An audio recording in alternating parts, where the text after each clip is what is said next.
তোমরা অবশ্যই জানো আমাদের পশ্চিমবঙ্গে বর্তমানে বিজেপি সরকার আসার পর গত কয়েকদিন আগে পঞ্চায়েত দপ্তরের মাননীয় মন্ত্রী দিলীপ ঘোষ মহাশয় ঘোষণা করেছিলেন যে 6,652টি শূন্যপদে যে রিক্রুটমেন্টটা 2024 সালে এসেছিল এবং যেটা কিন্তু এতদিন বন্ধ ছিল ওইটা চালু করা হবে। কারণ পঞ্চায়েত দপ্তরে অনেক লোকের প্রয়োজন এবং তার সঙ্গে সঙ্গে ওই রিক্রুটমেন্টটা চালু করা হবে এবং অনলাইন আবেদনও শুরু হবে। এখন বর্তমানে আবার পুনরায় পুলিশ রিক্রুটমেন্ট নিয়ে নতুন আপডেট দেওয়া হয়েছে বর্তমানে মুখ্যমন্ত্রী শুভেন্দু অধিকারী মহাশয়ের তরফ থেকে। এখন বর্তমানে ডায়মন্ড হারবারের প্রশাসনিক বৈঠকে এই বার্তা দিয়েছেন এবং তার সঙ্গে সঙ্গে পুলিশকে অনেক রকম বার্তা দিয়েছে।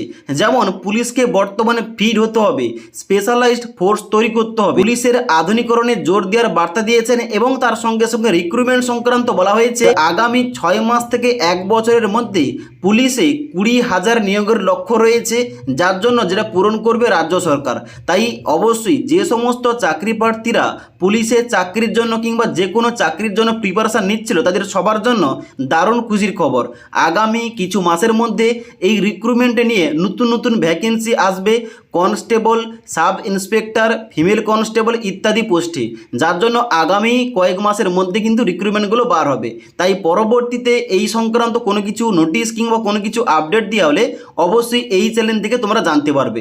তার জন্য অবশ্যই তোমরা সবাই আমাদের চ্যানেলটি সাবস্ক্রাইব করে পাশে থাকা বেল আইকন প্রেস করে অল নোটিফিকেশানটা অন করে রাখবে।